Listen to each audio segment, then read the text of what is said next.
It gives me great pleasure to see that the numbers here, the students here, are not confined to Sri Lanka, but we have a number from other countries. As I had told the Secretary Defense and the Secretary Foreign Affairs, we should ensure that more and more places can be given out to officers who are not in the Sri Lankan forces. Also to cadets who are not from Sri Lanka. Our three military academies, our defense university, this college and the defense college all have the capacity to take in more. And the interaction of ideas, interactions of people are essential for this type of studies. Because you are living in an age quite different from the time that the academies were started. The first was the Prussian military academy, and thereafter you found Clausewitz writing on war. These are completely different age with very little which relates to that time. First and foremost, you are in a decade where very far-reaching revolutionary transformations are taking place in the armed force. That is the first impact that you will have. By end of this decade, you will find new methods, new strategies, new technologies, and a new geopolitical situation in which armed forces of each of your countries will have to operate. To begin with, in this decade and part of last decade, we are witnessing the rise of the armed forces of Asia for the first time. If you look at the armed forces of the West, other than that of the United States, you have in Asia armed forces better armed and capable of carrying out warfare. I was talking with some of the commanders the other day. The European armies barely carry 40 to 50, maybe 70 tanks that are workable tanks. Now, if you look at the armor, if you look at the fact that many of them didn't even have the capacity or capability to supply Ukraine they were backing, you could see to what levels those armed forces have come down. On the other hand, China, India, Japan, the two Koreas, Pakistan have some of the best armed forces that are available now. Each of them carry a large stock of arms of all types. This is not to count the other countries. Many of the ASEAN countries, for instance,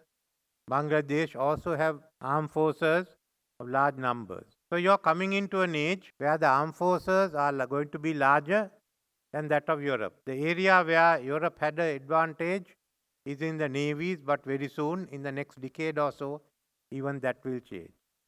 So that is the first change you are meeting. Second is the revolutionary technological changes that are taking. All that is affecting you all. What is the soldier of the 21st century? I mean, we don't think 10 years ago that artificial intelligence would be available in this manner. In the next 10 years, how will you apply to civilian and military life? Look at all the other events that are coming. 3D printing. I mean, basically you can replace your parts if you take these machines with you, if it's there in your ships. So it's having a big impact, both in respect of the civil economy, the civil life, and also in regard to military life. Thirdly, climate change and phasing out of fossil fuels, or what they have agreed now, transition from fossil fuels. Now, how is it going to affect the armed forces and what you have? So just imagine the impact of climate change and the new technologies. How will communication technologies develop? What will be the fuel of the ships of the future and of airplanes of the future? You are getting to a technological age. We are looking at military activity in space and military activity under sea, not by submarines, but going really into the sea. So all these are different branches that are opening up, new spaces that is coming up. Against these big changes that are taking place, the revolutionary changes are taking place, you are on the other hand also facing insurgencies. Insurgents who are better armed and who have the technology that is today available.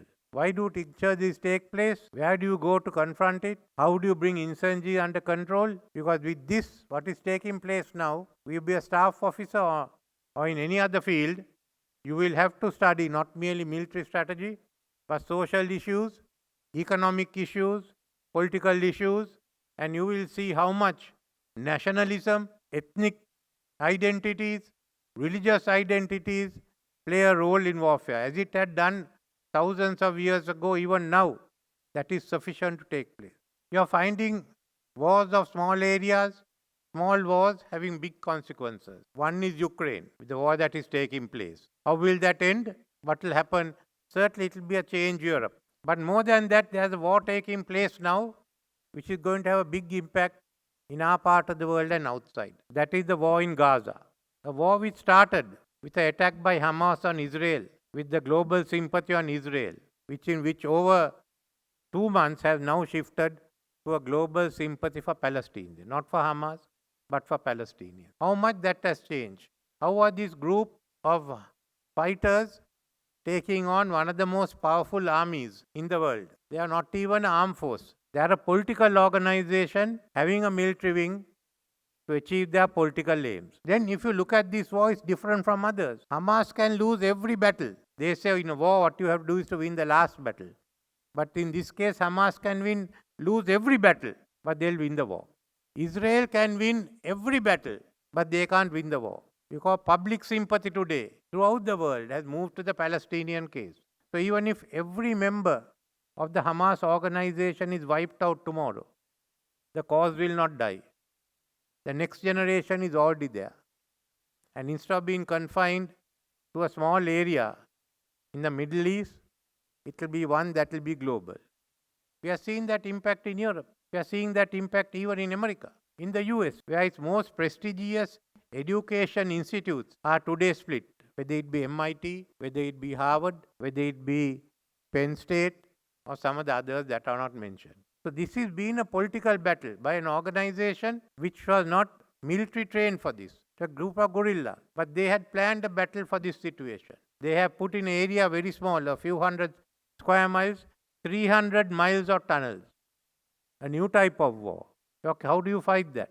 I was listening yesterday to the Israeli defense minister saying, on one hand, the Gaza, that the Hamas is collapsing in Gaza. And I read today another article by the Ben Gurion Center, which says the fight is going on. So it's a political fight with a military content, and a fight that is being taken on. The global media fight, sympathy they have already conquered because of the killings of about 18,000 Palestinians. Israel had all the technology. These people had none. But could Israel use all the technology? They had Air Force. They used the Air Force. They bombed out the whole of Gaza, and Hamas has won. So this is a new type of war which we have to remember. Where is the battlefield? Not in Gaza. Into our living rooms, into our dining rooms, into our bedrooms. That is where the war is. This type of impact I had seen only long time ago in 1967-68, when the Tet Offensive was brought into the living rooms of the Americans, and a country that supported the Vietnam War turned the other way around. So all these are new instruments of war. Unfortunately, a lot of people are suffering. 2 million people have been uprooted. 18,000 are dead, mainly women and children. It's a big cost. It's a big cost to pay for it, in my view.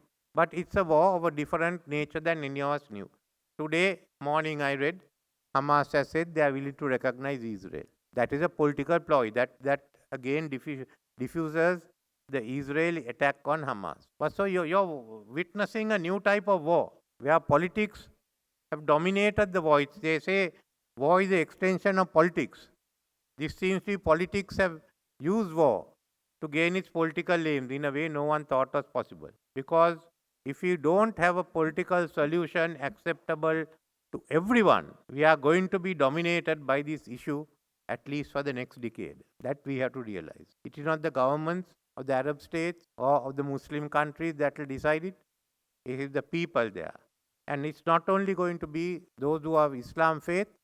Today, a large number of people in our part of the world and part in Europe, in Latin America, are of the same view. So finally you find a system where politics has come to an area where politics have used war for its own purposes. How it will end, I do not know. We are all watching it.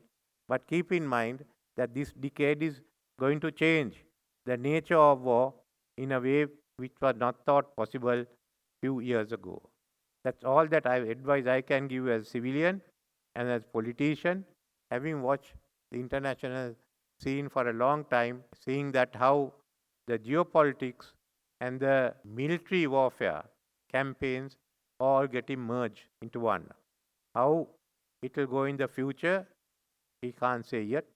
It's up for you all to study how it will affect all of us, both in our military lives and our civilian lives.